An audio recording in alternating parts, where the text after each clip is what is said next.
جیسے ایک مسئلہ آپ کو بتا دوں، آج کل خون دیا جاتا ہے انسانوں کو. سب سے پہلی جنگ جو 1942 کے اندر ہوئی، اس وقت بہت قتل عام ہوا. سوال یہ ہو کہ جو بہت سے زخمی ہیں ان کو کیسے خون دیا جائے، تو علماء کے پاس یہ مسئلہ رکھا گیا ہے کہ ایک انسان اب دوسرے انسان کو خون دے سکتا ہے؟ اب قرآن و حدیث لے کے بیٹھے علماء، اور پھر جناب رسول اللہ صلی اللہ علیہ وسلم کے اس معاملہ کو دیکھا کہ اللہ کے رسول ہم کو حضرت آمنہ نے بھی دودھ پلایا، حلیمہ دائی نے بھی دودھ پلائی، حضرت صوبیہ نے بھی دودھ پلایا. اس زمانے میں مکے میں دائیں آتی تھیں، وہ دودھ پلانے لے آتی تھی. تو جب ایک ماں کے بچے کو دوسری ماں دودھ پلا سکتی ہے، دودھ سے ہی خون بنتا ہے، اس مسئلے کو لے کر، وہ ثبوت کو لے کر علماء نے فیصلہ دیا کہ ایک انسان دوسرے انسان کو خون اپنا دے سکتا ہے. یہاں ایسے فقہی مسائل نکلتے ہیں جو قرآن میں نہ ملے، حدیث میں نہ ملے، تو اس کے لیے اللہ ان بندوں کو منتخب فرماتا ہے. ان بندوں کو منتخب اللہ ہی فرماتے ہیں. امام حنیفہ کو منتخب اللہ نے فرمایا، امام شافعی کو منتخب اللہ نے فرمایا، امام مالک کو اللہ نے فرمایا، منتخب فرمایا. اور جب منتخب ہوتا ہے تو عام انسانوں سے ان کا مزاج بھی الگ ہوتا ہے.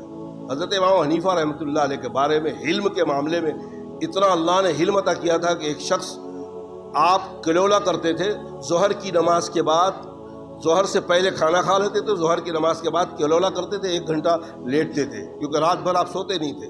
آپ کے بارے میں کہ 40 سال تک عشاء کے وضو سے آپ فجر کی نماز پڑھیں، رات بھر قرآن و حدیث پہ غور و فکر کرتے تھے، اور پھر صبح جو ہے فجر کے بعد ایک وقت کے اندر 400 سے لے کے 4000 طلباء آپ کے رہتے تھے امام حنیفہ. تو آپ کو سونے نہیں ملتا تھا، تو سوتے نہیں تھے، تو اس لیے دوپہر کے بعد کلولہ کرتے تھے. ایک شخص نے بہت سارا امتحان لیا، ایک امتحان باقی تھا کہ امام حنیفہ کے علم کا امتحان لوں کہ ان کو برداشت کتنا ہوتا ہے اور یہ برداشت کتنا کرتے ہیں.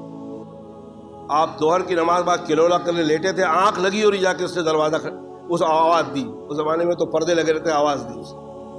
حضرت امام حنیفہ کو زور سے سلام کیا، آپ سلام سن کے واپس آئے. فرمایا حضرت میں ایک سوال پوچھنا تھا لیکن آپ کو دیکھا تو بھول گیا. حضرت فرمایا ٹھیک ہے، جب یاد آ جائے گا تو پھر آپ پوچھ لینا. پھر جا کے آپ سو گئے. لیٹے، ذرا نیند لگی کہ وہ پھر آیا اور پھر اس نے سلام کیا، پھر اٹھ کے گئے. فرمایا حضرت وہ سوال یاد آ گیا تھا، میں سوچا آپ کو آ کے پوچھ لوں، لیکن ابھی آپ کے پاس آیا تو پھر بھول گیا. حضرت امام حنیفہ نے کوئی سختی، کوئی جواب نہیں دیا. ہم اور آپ ہوتے تو میں میری بات بتاؤں تو میں تو ڈانٹ کے بھگا دیتا، کیا لگایا ہے بھائی، یاد آئے گا تو لکھ لینا بھائی، یاد آئے گا تو لکھ لینا، پھر بعد میں پوچھ لینا. لیکن امام حنیفہ جا کے پھر لیٹ گئے. اس کے بعد تیسری مرتبہ پھر یہ آیا، پھر اٹھایا امام حنیفہ کو، سلام کیا تو پھر گئے. فرمایا سوال یاد آ گیا. اب ذرا سوال سنیے آپ. اللہ کی قسم، یہ سوال سننے کے بعد میں ہوتا تھا اور جوتے مار کے بھگا دیتا ہوں. سوال 3 مرتبہ آپ کو سوتے ہوئے اٹھایا اور سوال کر رہا ہے کہ انسانوں کا پیخانہ، انسانوں کا جو پاخانہ ہوتا ہے وہ میٹھا ہوتا ہے کہ کڑوا ہوتا ہے؟ بتائیے، یہ کوئی سوال ہے؟ آج کے عقل مند کوئی آدمی سوال کرے گا ایسا؟ اور اگر کرے گا تو کیا کرے گا؟ جوتے ہی کھائے گا نا. لیکن امام حنیفہ رحمۃ اللہ علیہ کا علم، یہ اللہ تعالیٰ ایسے بندوں سے ان واقعات کو بتانے کے بعد کہ میرا یہ بندہ عام انسانوں سے الگ ہے، اس کی سمجھ، اس کی بوجھ، اس کا صبر، اس کا تقوی الگ ہے. امام حنیفہ مسکرا فرمایا کہ جب وہ گیلا رہتا ہے تو میٹھا رہتا ہے، اور جب وہ سوکھ جاتا ہے تو کڑوا ہو جاتا ہے. اب ذرا دوسرا سوال سنو. فرمایا حضرت کیا آپ نے چک کے اندازہ میں پتہ لگایا ہے؟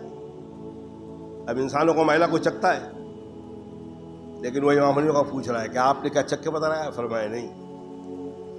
جب وہ گیلا ہوتا ہے تو مکھی بیٹھتی ہے، اور مکھی ہمیشہ میٹھے میں بیٹھتی ہے.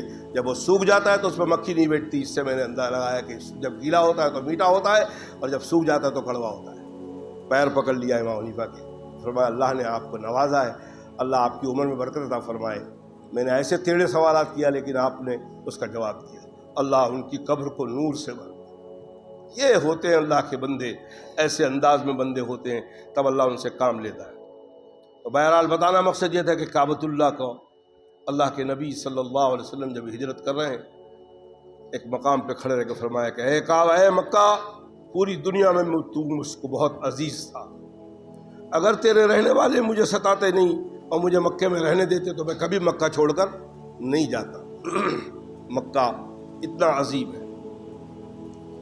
اور اللہ کے رسول نے ایک جگہ فرمایا کہ جب تک میری امت کعبۃ اللہ کا اور مکے کا ادب اور تعظیم کرتے رہے گی، میری امت کو کچھ نہیں ہوگا۔ جس دن یہ ادب اور تعظیم چھوڑ دے گی، میری امت کی تباہی اور بربادی شروع ہو جائے گی۔ آج دیکھ لیں آپ کیا ہو رہا ہے، اللہ ہم سب پر رحم فرمائے۔ لیکن مکہ میں رہنے والوں کو ہم برا نہیں کہہ سکتے۔ ہمارے اکابر کا یہ کمال ہے کہ ہمارے اکابر نے فرمایا کہ کعبۃ اللہ کے رہنے والے، مدینے کے رہنے والے کوئی بھی کارنامے کر رہے ہیں، اللہ ان سے حساب لے گا۔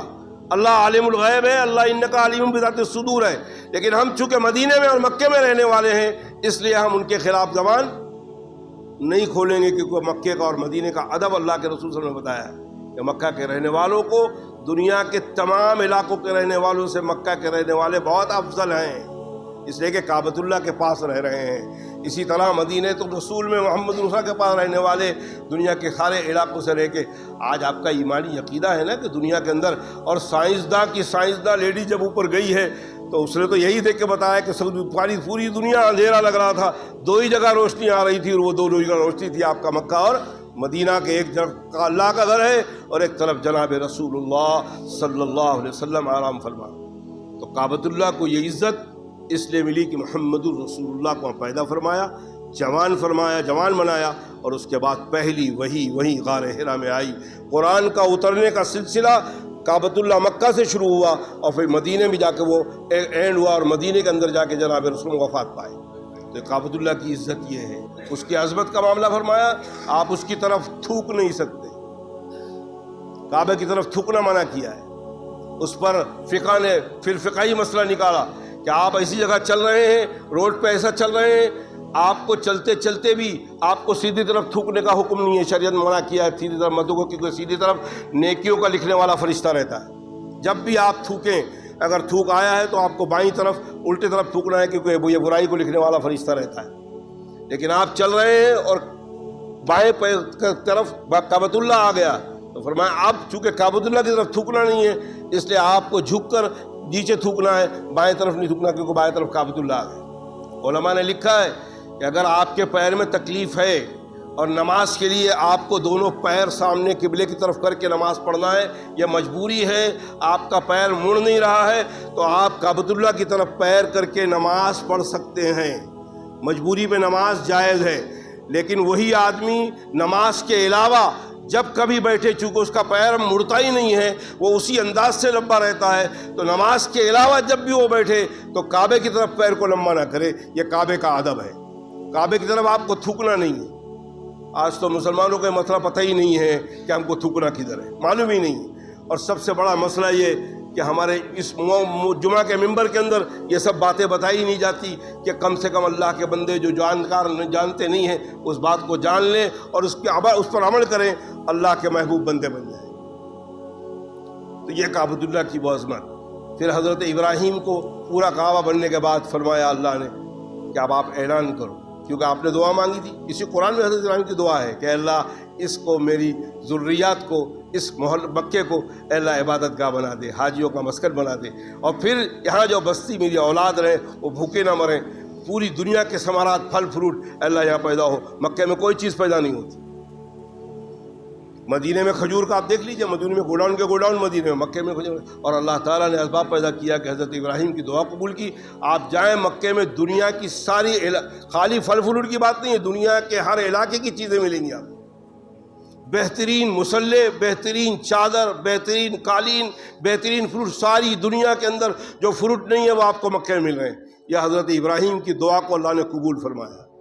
اور چائنا سے تو آج کل ایک چیزیں بن کے آ رہی ہیں، ساری چیزیں وہاں بن کے آ رہی ہیں، اور مکے کے اندر یہ چیزیں ہو رہی ہیں۔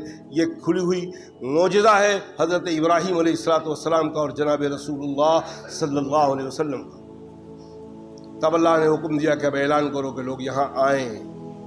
فرمایا اللہ میری آواز کون سنے گا؟ فرمایا ابراہیم آواز دینا تیرا کام ہے، آواز کو پہنچانا اللہ رب العالمین کا کام ہے، میرا کام ہے۔ تفسیر ابن کثیر میں لکھا ہے کہ جب حضرت ابراہیم نے آواز دیا ہے، جناب رسول فرمایا، اللہ کے رسول کی حدیث ہے، ترمذی کی غالباً روایت ہے کہ اللہ کے نبی نے فرمایا جب حضرت ابراہیم نے آواز دی، ماں کے پیٹ میں جو بچے تھے انہوں نے بھی اس آواز کو سنا۔ دنیا میں کوئی جگہ ایسی نہیں ہے جہاں اتنا بڑا مجمع ہوتا ہو حاجیوں کا جو مکہ میں ہوتا ہے. ہر ملک میں میلے منائے جاتے ہیں لیکن اس ملک کے لوگ رہتے ہیں. آپ کے ہندوستان میں بھی بڑے بڑے میلے ہوتے ہیں لیکن ہندوستان کے ہی ہندو وہاں جاتے ہیں, دوسرے ملک کے ہندو وہاں نہیں آ پاتے. لیکن آپ کا مکہ جو ہے وہاں جو جمع ہوتے ہیں ساری دنیا کا لوگ آتے ہیں, ساری دنیا کے لوگ, ساری دنیا کا مسلمان وہاں پہنچتا ہے اور 40 سے 50 لاکھ مجمع ہوتا ہے. لیکن آپ دیکھتے ہیں کہیں ایک دن بھی کوئی معاملہ ختم ہو. حاجیوں کی غلطی کی وجہ سے جمرات کے اندر ایکسیڈنٹ ہوتے ہیں. جمرات کے اندر ایکسیڈنٹ اس لیے ہوتے ہیں کہ فجر کی نماز کے بعد سے حاجی بیٹھ جاتا ہے جمرات کے لیے, پتھر مارنے کے لیے جانے کے لیے, وہ بریک لگا کے رکھ دیتے ہیں, اور جب وقت ہوتا ہے اس کو جو کھولتے ہیں حاجی بے تحاشا بھاگتا ہے, اور جب بھاگتا ہے تو پھر وہ جب گرا تو پھر اس کا تو کچھ عمر ہو جاتا ہے, گر گیا تو بھاگنے والے جو ہے معاملہ یہی حالت حجر اسود کو چومنے پہ ہوتا ہے. میں جب حج کو گیا تھا ایک لڑکے نے حجر اسود کو چوما اور اس کی رسی پکڑ کے زور سے کھڑے رہ کر کعبے کی دیوار پہ کھڑے رہ کر میں تو چوم لیا, اور اتنے میں جو سلیب ہو کے گرا ہے آج 5-7 منٹ کے اندر پھر اس کی ہتھوڑیاں نکلتی نظر آئی کعبۃ اللہ, اور پھر پولیس آئی ہو جلدی سے صاف صفائی کری. اسی لیے فرمایا ہے کہ جب طواف کر رہے ہو آپ کعبۃ اللہ میں ہو اور پورا کعبہ پیک چل رہا ہو, آپ کی کوئی قیمتی چیز بھی گر گئی ہے آپ اس کو جھک کر نہیں اٹھانا.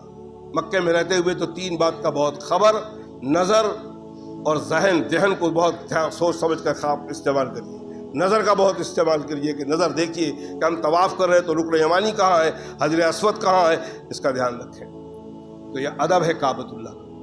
اللہ کا کرم ہے کہ جب سے حضرت ابراہیم نے آواز دی آج تک کعبۃ اللہ کبھی خالی نہیں ہوا ہے, اس کا طواف ہو رہا ہے, آج تک ہو رہا ہے. حضرت ابراہیم سے لے کر آج تک طواف چل رہا ہے. اب تو لاکھوں کی تعداد میں آ رہے ہیں. اس زمانے کے اندر بھی حجۃ الوداع کے اندر جناب رسول اللہ صلی اللہ علیہ وسلم کا آخری حج اور پہلا حج ہے, اس وقت بھی اللہ کے رسول صلی اللہ علیہ وسلم الحمدللہ 1.25 لاکھ صحابہ حج بیت اللہ کر رہے تھے. ظاہر چیز ہے کہ یہ کعبۃ اللہ کی وہ فضیلت ہے جس کے طرف ہم منہ کر کے نماز پڑھتے ہیں.